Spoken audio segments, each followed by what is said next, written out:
Hello all, welcome back to my channel. As promised, I'm going to be doing an analysis of the Mandalorian Season 3 trailer. Before that, I wanted to let you guys know that I am very under the weather, but since I did promise the analysis, I'm going to do that for you. So if at some point you hear me coughing or I need to take a little break, I'm a lot under the weather. So let's dive right in, okay guys?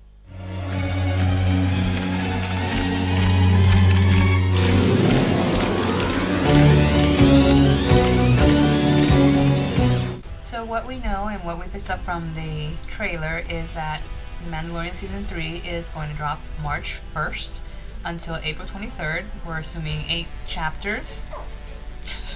Thanks, Jedi. We're assuming 8 chapters every Wednesday on Disney Plus as usual, which is good, although I'm going to get a little impatient waiting for an episode a week. Earlier yesterday, before the trailer dropped, we saw the poster for the season where we see Mando reunited with Grogu after Grogu decided to leave Luke Skywalker's training and go back with his quote-unquote dad. Also, another fact that I picked up from the trailer is that the main theme is probably going to be the restoration of Mandalore. As you know, in the previous season, we saw the introduction of the character Bo-Katan. They started a friendship, but that friendship is now could possibly be at a stalemate since Mando does have the Darksaber. Now, we know that whoever has the Darksaber should be the leader of Mandalore. And the blacksmith had mentioned to Mando that anybody that wanted to challenge him for the Darksaber would be the leader of Mandalore. So everybody's looking at him to see what's going to happen, what's he going to do. Mainly, Bo-Katan could challenge him for the leadership. I mean, I know he said that he wanted to, hey, take the saber, I don't want it, or whatever, but they're very strict in their rules of, I guess protocol as, no, I have to win that from you, I can't just accept that. So I guess we're going to see how that's going to play out during the season. Now, there are other things in the trailer that I'm going to dive into in just a couple of moments. The next thing that I noticed from the trailer is that obviously Mando still has that ship that was created for him, the Naboo N1, and he's riding around with Grogu inside, teaching him, or I guess training him, because that's his responsibility now, and telling him that it's not just about learning how to fight, but that he has to also learn how to traverse in the galaxy. And you can see how that Grogu is very willing to learn. There's even a cute little part where he's pressing the button on the ship to make it go really fast. That made me laugh. So then we have them land on Navarro, which has been fully restored. They pass by the cute little creature that we see in Return of the Jedi, that little Salacious, which is Jabba's pet, which is actually called a Kowakian. I think that's how you pronounce it. You can also see a statue of IG-11 as paying homage to this droid that basically saved the city and protected Grogu. This was very interesting, the fact that they were but giving it like honors as having a statue, and that was pretty cool. You also see when Mando goes up to his friend Brief Karga, and they do kind of this like, hey brother, how you doing? Just like he did with Arnold Schwarzenegger in Predator. Sorry, legendary like handshake. I had to mention it. So then when we see Mando again, he's with the blacksmith, and he's telling the blacksmith that he is going to Mandalore because he needs to basically make up for his transgression. Jedi, it's okay, sweetie. He needs to make up for his transgression, basically the sin of taking off his helmet in front of people like Luke and Grogu. And then the cutest thing ever is that you hear Grogu actually saying, yep, like, yeah, I agree, we're going there.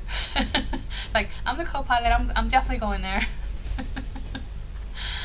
We then kind of jump to a scene where we see him back on Tatooine. I'm thinking that maybe he's going to go ask for help. I mean, since he helped out Boba Fett, maybe he's going to go ask him and Fennec and everybody else in that gang to come help him restore Mandalore. What we see also is that he takes the R5 unit with him to help him on his ship, and then we see Pelimato saying goodbye, obviously saying the greatest phrase in history, which is "May the Force be with you," and then you have Din and answering her saying "This is the way," which is, you know, classic, right?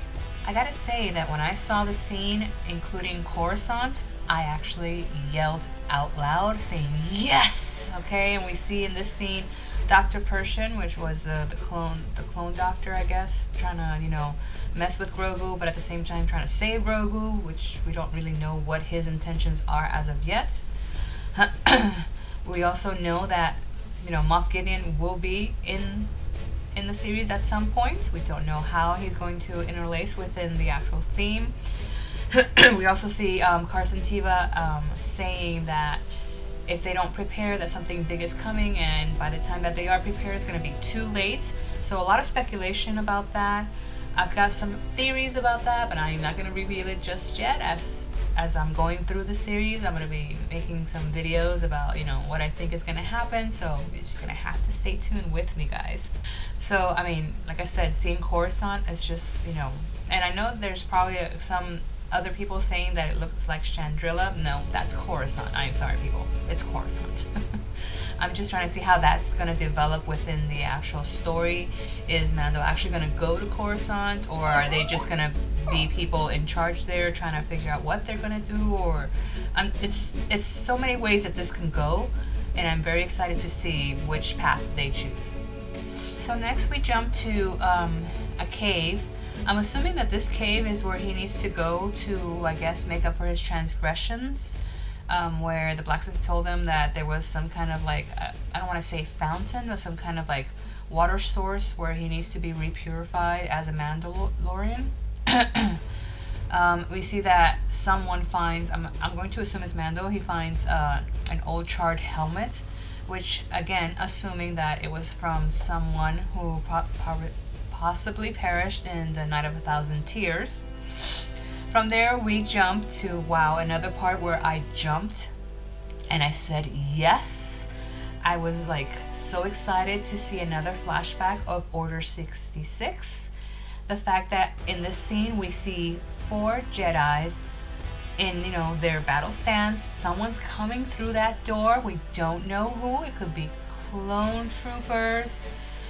It could also, and I am hoping, my fingers are crossed, I mean, I'm going to throw it out there, but wouldn't it be so amazing, guys, if that was Anakin Skywalker coming through that door? I mean, if that were a thing to happen, it would break the internet. I mean, possibly also, I got so excited because maybe now we can actually know or figure out who rescued Grogu, who helped him get out of there. So next we jump to what I can only describe as an epic air battle with Mandalorian ships. I'm thinking it's on Concordia, which is the Mandalore's moon. And from there, we actually like see this scene of a little cantina, but I mean, the only thing that's in the cantina is droids. I mean, you gotta admit, droids do need to get their party on as well. And within this cantina, as I was looking at the trailer, I noticed that there were some, I think it was 2 astromech droids. They were really shiny too. I mean, whoever did the shine job on that, thumbs up. Also, there were a few protocol droids. There was one droid that I recognized that I remember seeing in A New Hope in the Jawa's huge like transport when C-3PO and R2 were taken by the Jawas. And also I remember seeing the same droid in Jabba's palace, like right behind 3PO when he's, I guess, getting interviewed for his new position with Jabba. Also, we see a couple of the B1 droids, Roger. So it's just basically some droids having a good time, I guess. One little piece of fun trivia, I also noticed that there was a 3PO, like C-3PO kind of unit, which was based on the Ralph McQuarrie concept. And that was pretty cool to see. I mean, I'm liking how they're throwing things in where, you know, if you are a true fan, you pick up on it, and it's just tying things together in the whole Star Wars universe. And I think that for that, you guys are doing an amazing job. Again, Dave Filoni, Jon Favreau.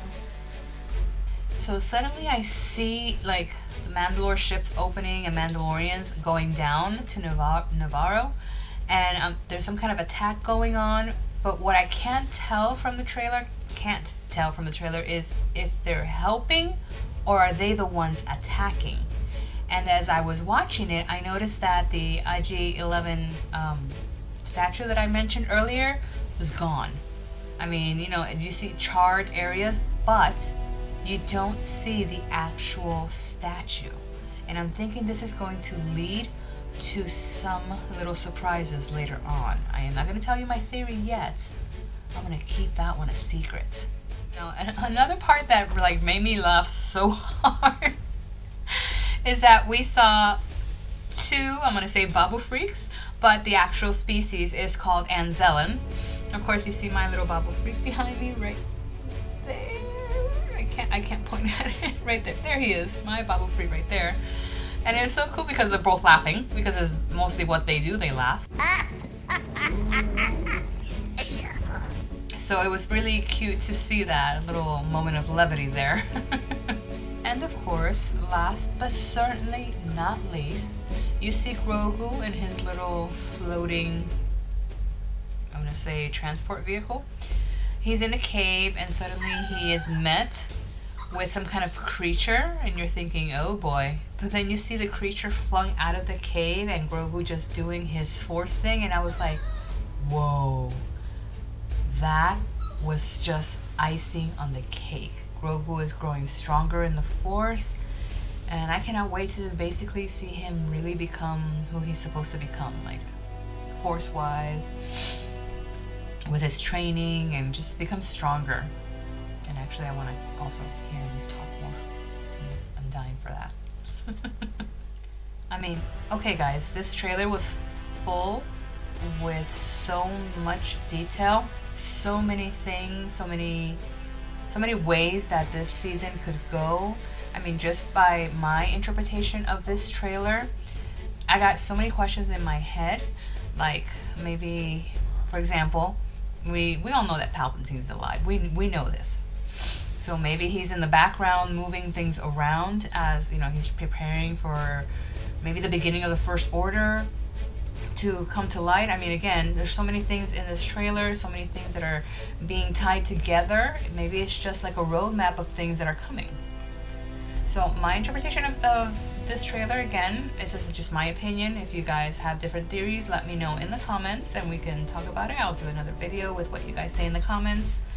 I'm very excited to see this brand new season of The Mandalorian. Again, it starts March 1st. And don't forget to, you know, tune in, because I'm going to be doing reviews after each episode.